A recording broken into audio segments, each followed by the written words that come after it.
Well, I was wrong. That was the third tape, that last one. This is the fourth. So I'm not breaking records yet, I guess. But I was just saying that, we're all kind of forced to capitulate to the system, to the establishment. It's kind of like, being in this beast system. But we can at least confess it and say, God, you know what? Help me. I want to capitulate as little as possible. This is why you want your cost of living to go down, because the more burden that's on you with the taxes or cost of living, then the more you're coerced, okay? Because the implications, the consequences of you not conforming, not complying, not capitulating are so dire that we're all forced into it. And so God knows it. Thankfully that God knows that. And so we can walk through this thing unscathed if we do it right with the Spirit of God guiding us. But this is the only way we're going to do it. You can't worry about getting preachy. Alex Jones, I tell you what, if you ever listen to me, man, I tell you what, I love when you get preachy. Look, we need God. It's okay. You've been through a lot of stuff in your life. You got a lot going on. You're running this huge, successful media operation. God Almighty, there's no way I could handle that kind of pressure. No way. You're so unique, but yet we're very much the same in terms of passion. And I don't know where you got yours, but my dad was a very passionate guy, and a lot of that rubbed off on me. I don't know. Maybe it's in the blood. I don't know where it comes from. All I know is I don't want to be an enigma, but I'm forced to be.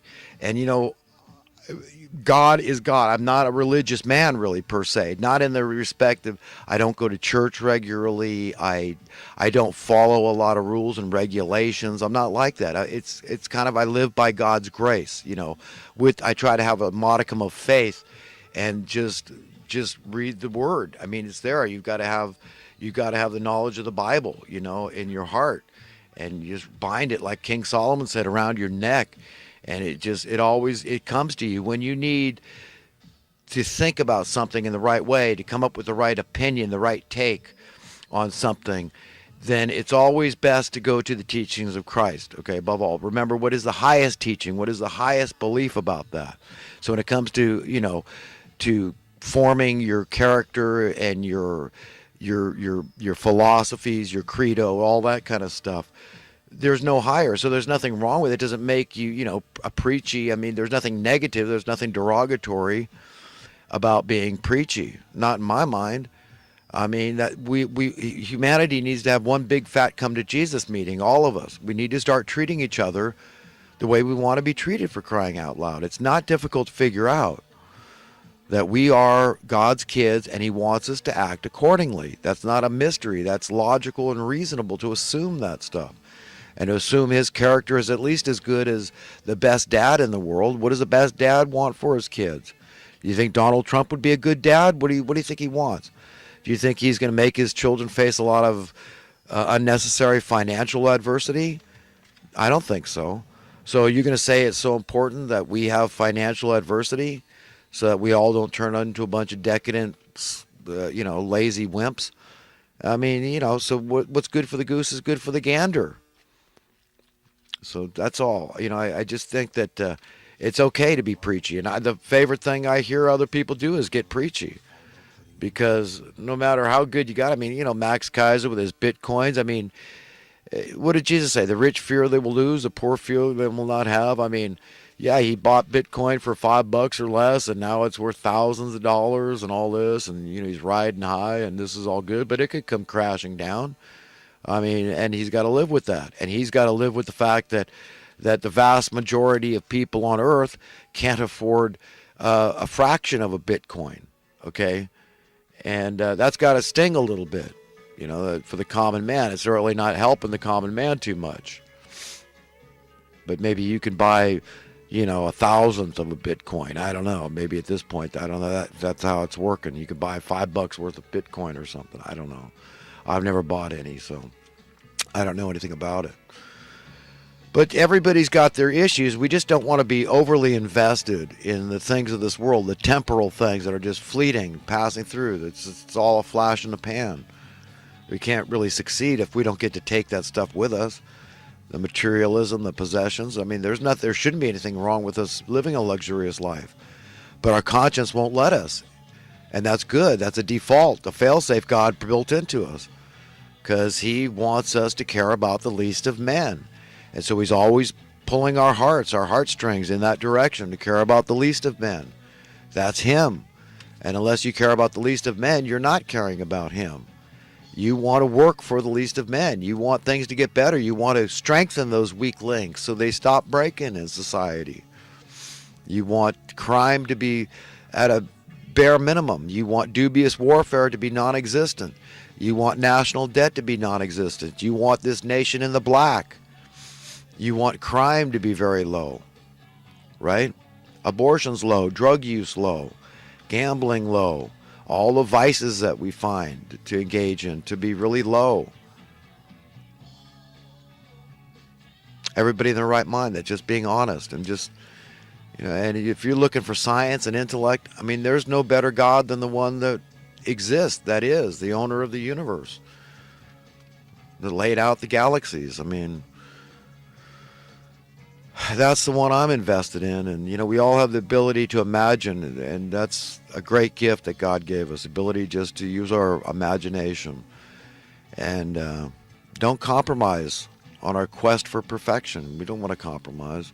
Keep on trucking. Never say it's good enough because it's good enough for me and my ilk. No, no, no. We've got to work till it's good for everybody. The people at the very bottom need to get up to the top with everybody else. That's when you can enjoy living a profligate, luxurious, extravagant lifestyle, which we could all live and God wouldn't condemn it at all if we were allowing everybody to have it. And it just comes down to freedom. Finding true freedom is the key to finding true happiness. Financial freedom through prosperity is part and parcel of happiness, overall happiness. Got to have it. An imperative ingredient, essential ingredient to overall happiness and contentment. That sense of security, to be free from the money masters of misery. Query: how do you successfully explain something to someone whom doesn't want to understand? And the answer is, of course, you can't. If you don't enjoy an oppressive tax system, you likely don't appreciate an oppressive cost of living. Nor should you. In some way, to some degree, we're all a bit cucked up.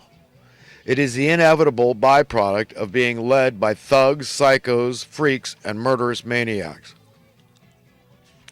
Yep, they're rendering us in their image and likeness. It's an inevitability that, I see elitism in poor people, and I think, wow, how it's rubbed off on people.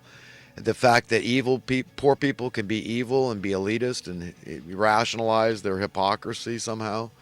It's astounding to me, but that's the power of Satan's persuasion over people. It's spirit of the air that's just floating around, turning us into elitists. I mean, we have a propensity to be screwed up.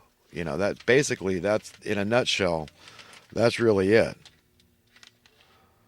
That,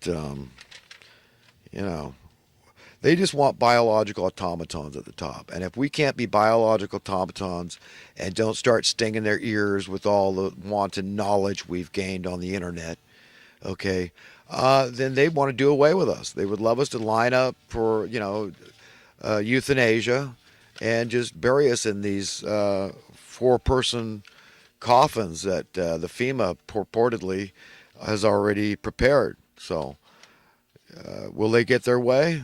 I don't know. What God's going to allow, we'll see.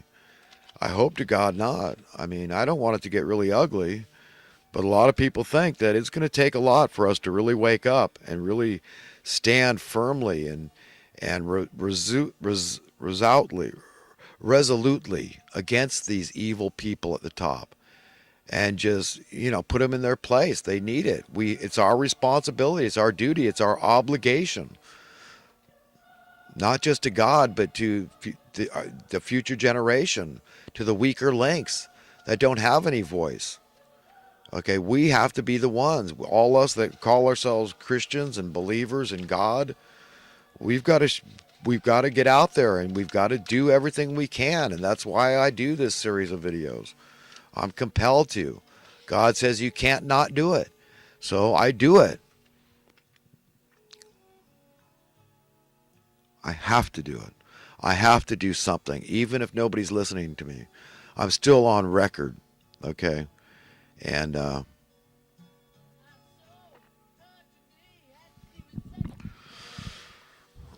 got to do what I can. Brazen, unmitigated social, political, and economic injustice is how the devaluation of human life is carried out.